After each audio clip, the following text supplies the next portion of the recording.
looks like we're all set to go. Have we everything? I do believe so, sir. The umbrella, the Horror Incorporated brand sunblock, the picnic basket full of goodies, beach toys, surfboard, swimsuit babes. Looks like everything's all set. Yes, sir. All present and accounted for, I do believe. Excellent. Now, as soon as 13 arrives, we're ready to go. Speak of the devil, quite literally. So what's with all this? Somebody die or something? Oh, how I wish. No. Actually, we're going to the beach, 13, my dear. Really? Yeah. Cool. Then I can bury Carbuncle up to his head in sand again. I'll go change. Well, now, there you go, Carbuncle. Doesn't that sound like fun? Well, no, sir. Considering she buries me up to my head in the sand whilst I'm standing on my head, no. Well, see, there you go. Of course it does. So what are we waiting for? You know, it's not going to stay cold and rainy out there all night. Yeah, she's right, Come on, ladies, let's go. Gordon, warm up that car. Come on, Carbuncle. Those waters aren't going to stay shark-infested forever. Let's go.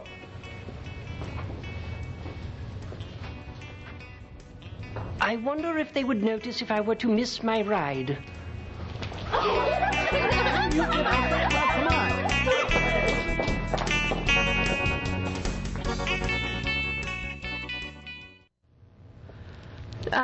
There's no use hanging around. I'm afraid they've all gone to the beach. And bear in mind, we claim no responsibility whatsoever for anything that happens to the cast of Horror Incorporated. Nor you, should you decide to hang around here despite our warnings to the contrary. Nor, I might add, do we assume any responsibility for anyone dying of fright as a result of the movies shown here on Horror Incorporated. Similarly, we assume no responsibility should anyone die from laughter during the zany bits featuring Uncle Ghoulie and his zany cast of kooky characters. That's laying it on a little thick, don't you think? Well, we have to be prepared for any eventuality. But dying of fright, really? Hey, did I show you my new Beamer? No. Ooh, fully loaded leather interior, 10 CD disc changer. Well, let's take it for a spin. Okay.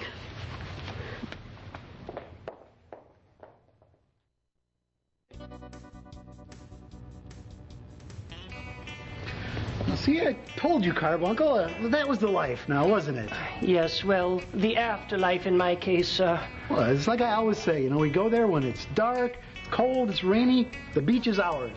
Yes, well, I'm not so sure that beach would be all that occupied in the best of weather, as I do believe it's on the verge of becoming a hazardous waste dumping ground. Ouch.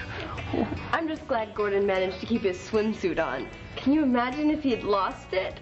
Ew! Am I the only one here to notice that while it would indeed be most unpleasant if Master Gordon were to lose his swimwear, more often than not he walks around with nothing on at all, and no one seems to comment on that. Oh, no. Gordon did lose his swimsuit!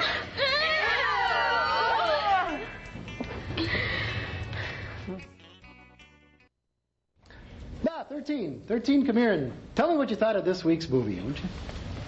Well, this movie barely qualifies as a monster movie, right? How so? Well, it's really more of a goofy spoof of a political thriller spy movie with a monster tossed in almost as an afterthought. Yes, and? Well, that's fine and all, but I would have thought Roger Corman could have shelled out more than $12.63 for a monster costume.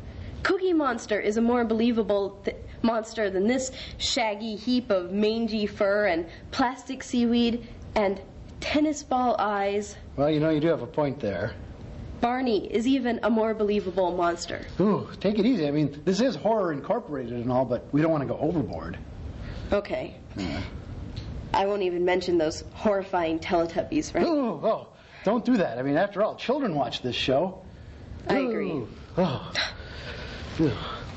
Well, on that horrifying note, thanks for joining us again, Fright fans here at Horror Incorporated, and be sure to stop in again next week. Until then, unpleasant dreams. Oh, I think I need a shower.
You see? Your stupid minds. Stupid!